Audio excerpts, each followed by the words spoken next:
Good morning everyone. Here is Dharti ma'am with you. Today is your first lecture of biology and start करने से पहले मैं ये आपको क्लियर कर दूं कि हमारे जो फर्स्ट 3 लेक्चर्स होंगे that is related to the syllabus discuss इसलिए किया जा रहा है क्योंकि मैक्सिमम स्टूडेंट्स को ये प्रॉब्लम आती है कि हमारे कितने यूनिट्स हैं और इनमें क्या क्या कंटेंट्स हैं. ठीक है, तो जो फर्स्ट लेक्चर है वो हम डिस्कस करेंगे related to the syllabus of botany. Second वाला जो है it is syllabus of zoology and the third one is the paper pattern as well.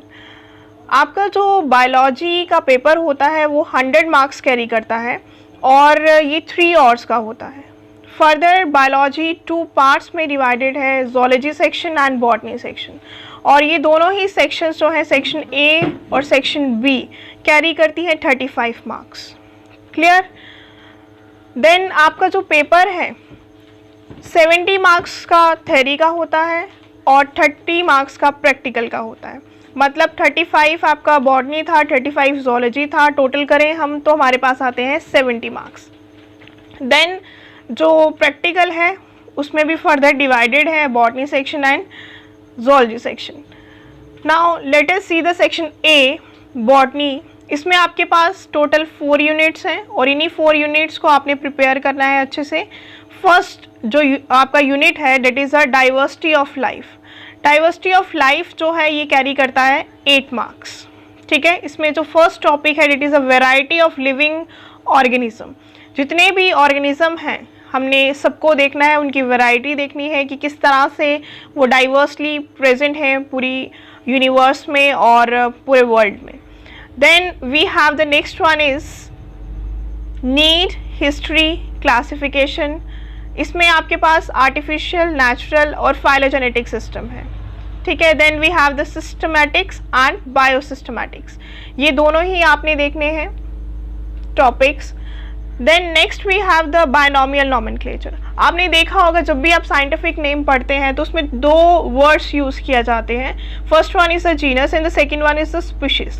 तो ये दोनों ही वर्ड्स जो हैं वो इसी नॉमेनक्लेचर से दिए जाते हैं. That is called as a binomial nomenclature. Next we have the 2 kingdom system that is plantae and animalia. उसके बाद इसकी मॉडिफिकेशन होती गई और we have the 3 kingdom system, 4 kingdom system, 5 kingdom system as well. इनके हमने मेरिट्स और demerits करने हैं. उसके बाद नेक्स्ट है हमारे पास detail study of kingdom Monera, then Protista and Fungi. Clear. Next इसी यूनिट में हमारे पास है status of some acellular organisms, slime moulds, और उसके बाद हमने वायरसेस और वेरॉइड्स भी करने हैं. Then we have the lichens. Then उसके बाद हमारे पास कुछ टेक्सोनॉमिकल एड्स हैं जिसमें हम कैरी करते हैं botanical gardens, herbaria, museum and keys. ये हमने ऑल ओवर द इंडिया देखने हैं और अगर ज़्यादा डिटेल में है तो हम वर्ल्ड तक देख सकते हैं, लेकिन maximum J&K and then India का हमने देखना है. तो ये था आपका first unit diversity of the botany section. Then we have the second unit kingdom plantae that carries the 9 marks. इसमें हमने salient features करने हैं various plant groups के, like we have the algae, then we have the bryophytes, pteridophytes, gymnosperms, angiosperms. Then we have the morphology of flowering plants. ये जो आपने angiosperm तक देखा, एंजियोस्पर्म जो है वो सबसे हायर और डेवलप्ड प्लांट्स हैं जो फ्लोरिंग प्लांट्स कहलाते हैं. इससे लोअर जो है वो gymnosperm, then pteridophytes, bryophytes, algae. तो ये हायरार्की जो है ये चल रही है इसमें. देन हमने करनी है morphology of flowering plants. Morphology होती है जो आउटर अपीयरेंस का हम स्टडी करते हैं और साथ में उनके फंक्शंस भी हमने करने हैं. Then we have the morphology of root, morphology of stem, morphology of leaves, inflorescence that is a floral arrangement. Then flowers का स्ट्रक्चर करना है, फ्रूट्स एंड सीड्स. तो right from the root to seed हर एक चीज़ जो है वो हमने इसमें देखनी है, उनका मॉर्फोलॉजी मतलब अपीयरेंस से रिलेटेड सारा जो है वो हमने करना है. Then we have the morphology of ये यहाँ पे रिपीट हो गया है. Then we have the description of flowering plants of families Fabaceae, Solanaceae and Liliaceae. जितने भी ये हमारे पास प्रेजेंट हैं प्लांट्स, इनको अलग अलग फैमिलीज में रखा गया है। उसमें से हमने सिर्फ 3 फैमिलीज जो हैं वो आपके सिलेबस में आई हैं, that is Fabaceae, Solanaceae and Liliaceae. तो ये हम जब डिटेल में करेंगे तब इसकी डिस्क्रिप्शन देखेंगे। Then we have the third unit, anatomy of flowering plants. Anatomy of flowering plants जो है वो 8 मार्क्स कैरी करती है और ये बहुत इंटरेस्टिंग चैप्टर है। पहले हमने मॉर्फोलॉजी की, मतलब आउटर अपीयरेंस जो है वो हमने देखी। अब हम एनाटॉमी देखेंगे। एनाटॉमी होता है इंटरनली स्टडी करना। इसमें है tissue and tissue system. Then we have the types of tissues, ठीक है, किस तरह के टिश्यूज़ जो हैं वो प्रेजेंट होते हैं फ्लोरिंग प्लांट्स में। Then we have the meristematic, permanent tissues and their classification and functions. तो अलग अलग डिवीज़न और फर्दर इनकी क्या क्या फंक्शंस हैं ये भी हमने देखने हैं। Then we have the anatomy of dicot and monocot root, stem and leaves. आपने देखा होगा कि हमारे पास अलग अलग तरह की पल्सेस होती हैं, उसमें फर्दर कॉटिलेडन्स होते हैं, कुछ सिंगल होते हैं और कुछ डबल होते हैं। तो उन्हीं को हम मोनोकॉट और डाइकॉट कहते हैं। मोनोकॉट की भी रूट, स्टेम और लीफ का हमने एनाटॉमी करना है और डाइकॉट का भी हमने एनाटॉमी करना है, रूट, स्टेम और लीफ का। देन सेकेंडरी ग्रोथ हमने करनी है डाइकॉट्स की, किसकी, स्टेम्स और रूट्स की। Clear. Then we have the plant physiology. Plant physiology में देखिए कि हमारे पास है ट्रांसपोर्ट इन प्लांट्स, मतलब किस तरह से प्रॉपर ट्रांसपोर्टेशन होती है रूट से लेकर लीफ की टिप तक, सारे का सारा मटेरियल जो है वो कैसे ट्रांसपोर्ट करता है। तो इसमें कुछ प्रोसेसेस यूज़ होते हैं। फॉर एग्जांपल है we have the diffusion, facilitated diffusion. ये टर्म्स आपने 10th स्टैंडर्ड में भी की होंगी, तो अब आपने इसकी डिटेल स्टडी करनी है। Then passive symport and antiport, active transport, plant water relation में है, water potential, osmosis, plasmolysis, imbibition is there. Then we have the long distance transport of water, apoplast, symplast क्या होता है। देन पाथवेज जिसमें ascent of sap है। Ascent of sap is related to कि root से लेकर लीफ तक कैसे वाटर जो है वो मूव करता है, सैप जो है वो मूव करता है।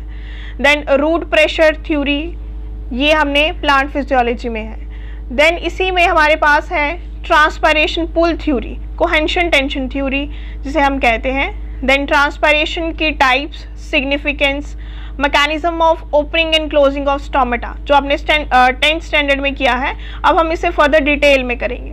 Then we have the guttation, phloem transport, flow from source to sink, ठीक है, और इसी में आती है mass flow hypothesis as well. तो ये आपका थर्ड जो यूनिट था वो था। फर्दर हमारे पास है मिनरल न्यूट्रिशन, 4th यूनिट। ये सबसे इम्पॉर्टेंट यूनिट है और सबसे नॉलेजेबल यूनिट है। ये 10 मार्क्स कैरी करता है। इसमें आप देखिए हमारे पास है methods to study mineral requirements, ठीक है, कि कैसे मिनरल जो रिक्वायरमेंट है प्लांट्स को, उनके मैथड्स हमने पढ़ने हैं। देन एसेंशियल मिनरल्स के बारे में पढ़ना है।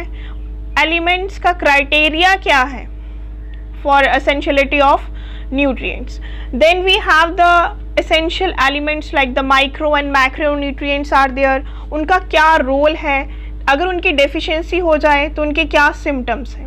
Then we have the mechanism of absorption of elements, then translocation of solutes, soil and reservoir of the essential elements, ये सारे topics mineral nutrition में आते हैं। Then we have the nitrogen metabolism, ये भी आपने 10th standard में little bit पढ़ा है।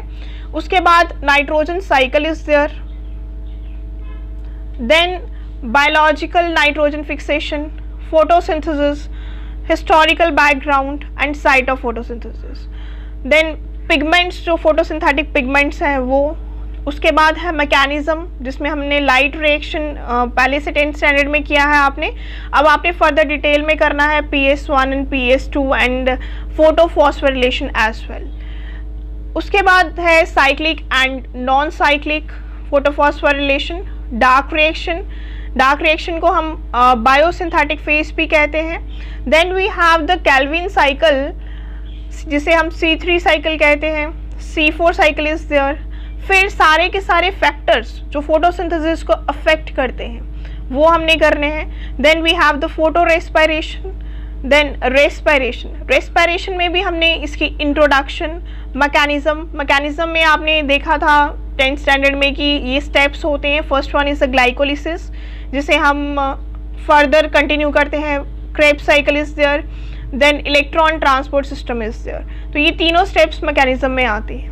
Then we have the aerobic and anaerobic respiration, उसके बाद है रेस्पिरेटरी क्वोशंट। देन इसी के अंदर उन्होंने टॉपिक्स ऐड किए हैं ग्रोथ एंड डेवलपमेंट के भी। ग्रोथ एंड डेवलपमेंट में हमने देखना है कि क्या करेक्टरिस्टिक चाहिए होते हैं प्लांट ग्रोथ के लिए, इसके ग्राफ जो हैं वो देखने हैं। फेजेस ऑफ ग्रोथ कौन से हैं, ग्रोथ कर्व और उसके components. Then we have the differentiation and redifferentiation. उसके बाद है डेवलपमेंट में देखिए हमारे पास है sequence of developmental process in a plant cell, ये हमने सारे सीक्वेंसेस में देखने हैं। Then we have the plant growth regulators, plant growth regulators की डिस्कवरी और उसके फिजियोलॉजिकल इफेक्ट्स भी हमने देखने हैं। और किसके देखने हैं, auxin, gibberellins, cytokinins, then ethylene and the last one we have the IBA। Then last topic है हमारे पास फोटो पीरियोडिज्म एंड वर्नलाइजेशन।